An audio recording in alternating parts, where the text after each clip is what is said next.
Hi everybody, and welcome to this short YouTube explanation on vitamin D and COVID.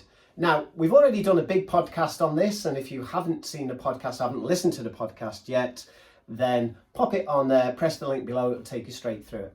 But what I want to do is give you the major conclusions from the podcast, both on what we talked about, but also what the science is showing us. And I think you're going to find this really informative.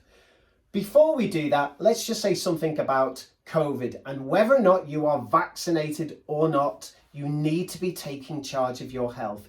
You need to be increasing those lifestyle strategies because they are the ones that are going to reduce your risk of severity from COVID. So number one, take a little bit more exercise. Eat a diet that is more in plant foods. The evidence is really stacking up for that one. And if you're overweight or high blood sugars, really work to bring those down. So let's discuss some of the major summarising points that came from the podcast. Number one is that we've learned that there is a vitamin D receptor in every single cell on our body. And that's pretty important because what that suggests is that if you don't have optimal vitamin D levels, you can't really have optimal health. So something to think about on that side. Number two, all the studies are starting to show, the studies that have been done between vitamin D and COVID severity and certainly hospitalizations are showing pretty much the same results all the time. And that is the better your vitamin D level, the higher your vitamin D level, the less severe problems from COVID, either hospitalizations or a severity of symptoms. So kind of cool that we're known as a direct relationship. Not only that, what are scientists helping us do? Well, these smart guys, these smart statisticians are getting all these COVID studies and they're doing what's called a meta-analysis. Now, a meta-analysis is where we get all these studies and we look at the conclusions and we draw a conclusion which is more powerful statistically because we're doing it over many studies. And they're even coming up with a blood level of vitamin D that pretty much negates, theoretically, any real harsh effects from COVID. And so what have we learned?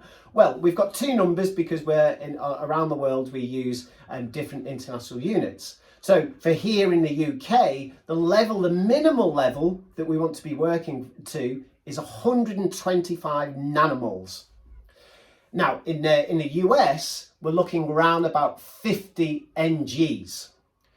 Which equate to a similar equation, they're just slightly different ways of using the international units. Let me repeat that.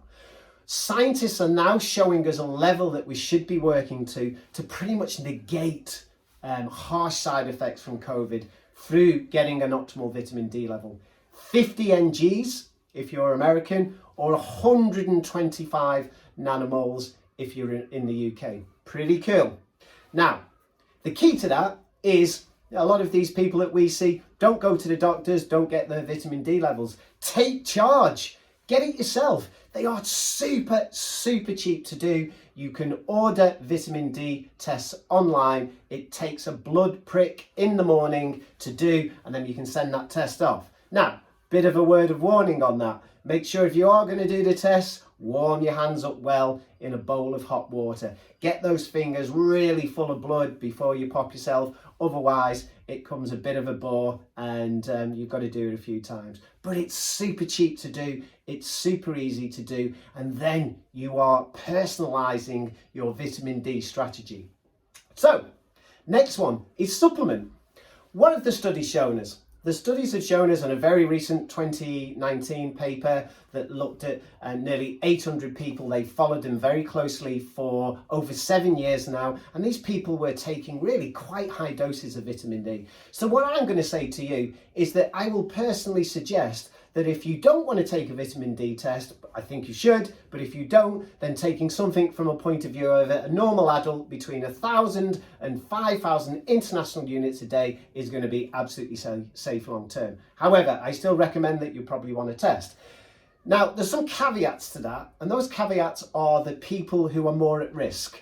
So I'm going to give you two examples of that. People with darker skin and people who are overweight. We know both are complications in this, and we also know that these groups may need 3 to 4 times the normal amount that an individual is using. So let's imagine me as a normal adult with Caucasian skin. I might be taking 2,000 to 4,000 international units a day. Those at-risk groups may need to take 12,000 international units a day, if not more.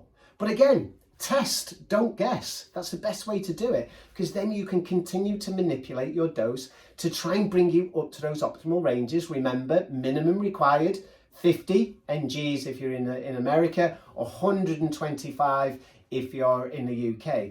And what is the next thing you should do? Well, as I said, you get supplementation of vitamin D at reasonably high dosages, can be done long term and can be done safely, but it's always great to retest, isn't it? Test and retest, that's smart science. And so we would recommend that you retest your blood levels after being on supplementation, maybe about in 6 to 8 weeks time, because we want to see where those levels have got, and we want to take that information and say, okay, I can slow their supplementation regime down or even stop, or actually I need to really increase it and take it up a little bit higher.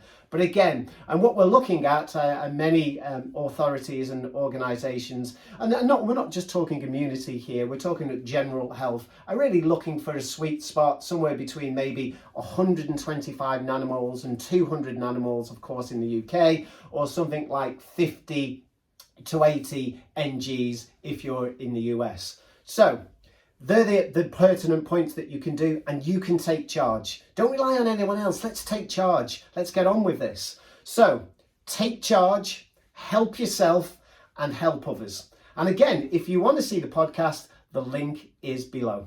Many thanks.